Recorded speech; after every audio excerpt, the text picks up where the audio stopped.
făcută pentru o companie privată.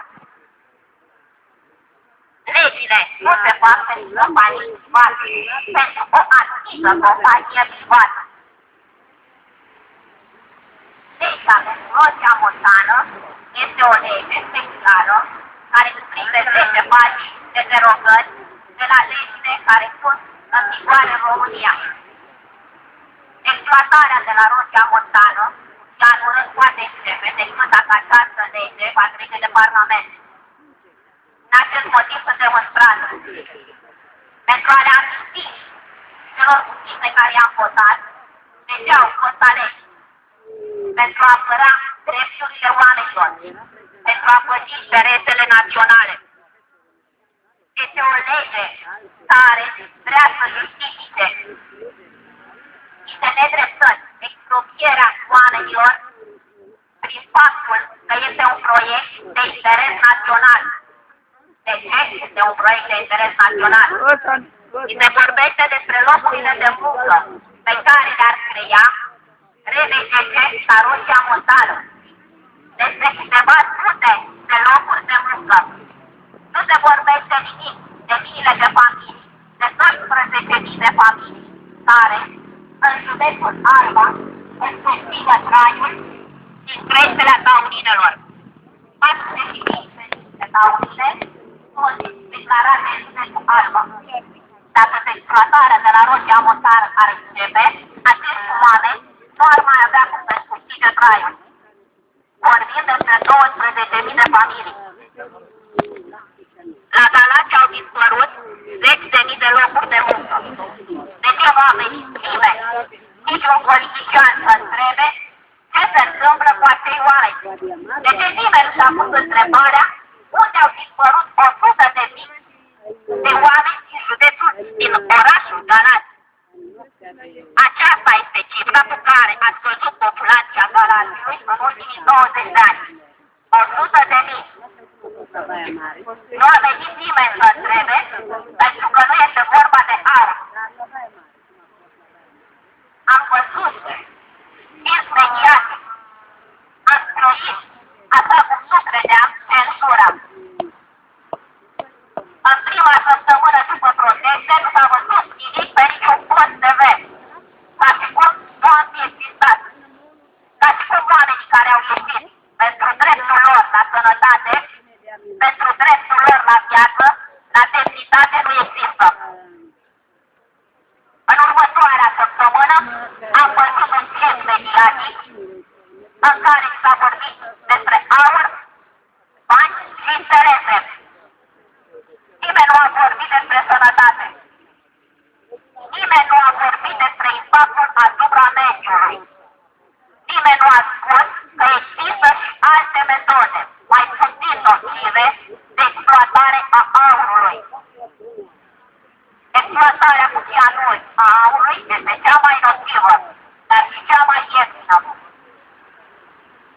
RBGC ne trimite în Finlanda să vedem cum se exploatează aurul, cu cianură. În deșertul arctic, RBGC nu ne trimite în Peru, unde chiar ei exploatează în acest moment aurul de 20 de ani, văzându-se consecințele asupra mediului și asupra oamenilor. Pentru că nu vor să se vadă aceste consecințe. Pentru că vrem oare să fim păcăliți. Este vorba de bogăția țării, bogăție pe care vor să pună mâna pustiei, cuceriți, cu riscul de a otrăvi o țară întreagă. Acesta este riscul pentru care suntem astăzi aici. Acesta este riscul pe care vă rugăm să-l conștientizați, pentru care merită ca fiecare părinte din această țară să fie astăzi în stradă, în Ziua Internațională a Democrației și să-și strige dreptul de a crește copii într-o țară curată. Pentru un viitor fără cianuri.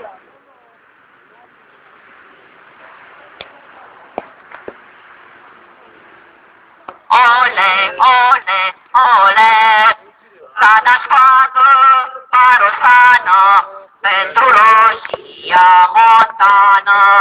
Ole, ole, ole, ole, ole, s-a dat sfatul paresană pentru Roșia montană. Ole, ole, ole, ole, ole, s-a dat sfatul paresană pentru Roșia montană. Ole, ole, ole, ole, ole, s-a dat sfatul paresană pentru Roșia montană. Ole, ole, ole, ole, ole, s-a dat sfatul paresană pentru Roșia montană. Ole, ole, ole, ole, ole, s-a dat sfatul paresană pentru Roșia montană. Vrem natură, nu ceasură! Vrem natură, nu ceasură! Vrem natură, nu ceasură! Vrem natură, nu ceasură! Vrem natură, nu ceasură! Vrem natură, nu ceasură! Vrem natură, nu ceasură! Vrem natură, nu ceasură! Vrem natură, nu ceasură! Vrem natură, nu ceasură! Vrem natură, nu ceasură! Vrem natură, nu ceasură! Vrem natură, nu ceasură! Vrem natură, nu ceasură! Vrem natură, nu ceasură! Pentru cele 3 oameni. La Roșia montană se pregătesc 10.000 de grame de cianură pentru fiecare român. Din acest motiv suntem aici. Cianură înseamnă o travă, aceeași o travă care se folosea în camerele de gazare la Tișe.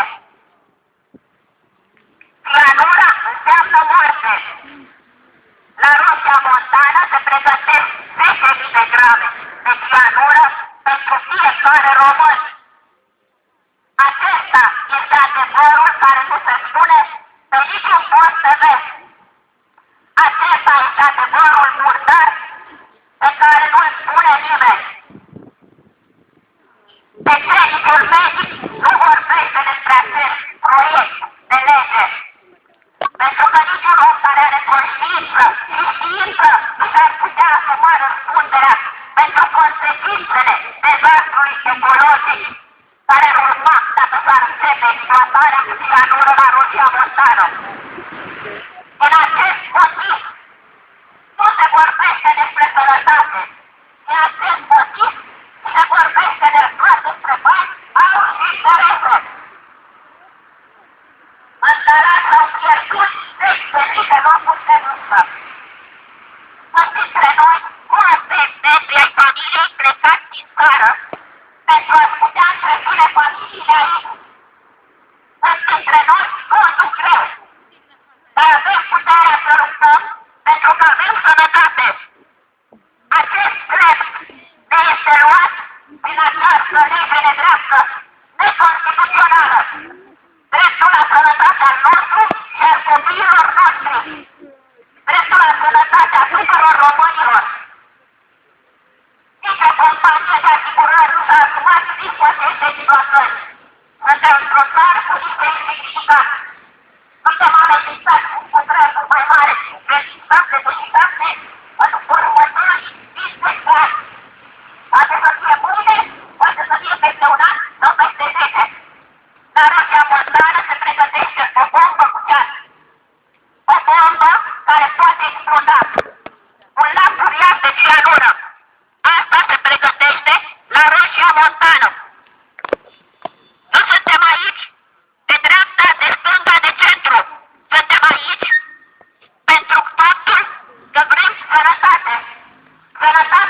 asume răspunderea.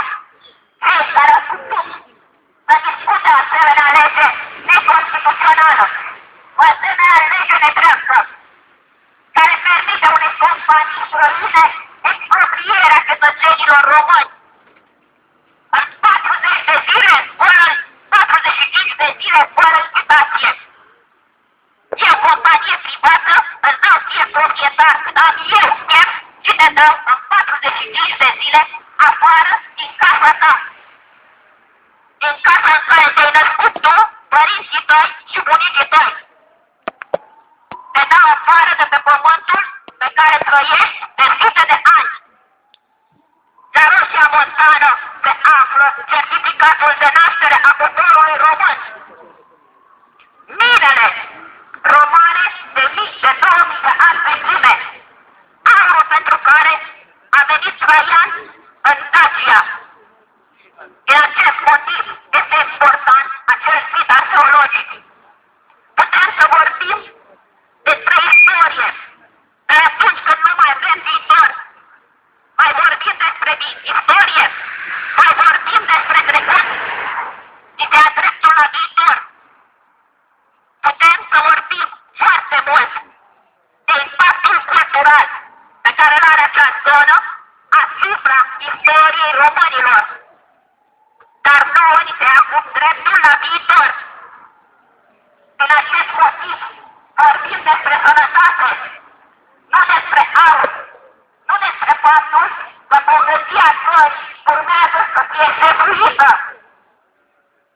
Jefuită de niște indivizi iresponsabili, care nu le pasă că ceea ce lasă în urmă este o travă. Bogăția țării ar trebui să fie exploatată de români, pentru români. Nu doar pentru niște interese de sine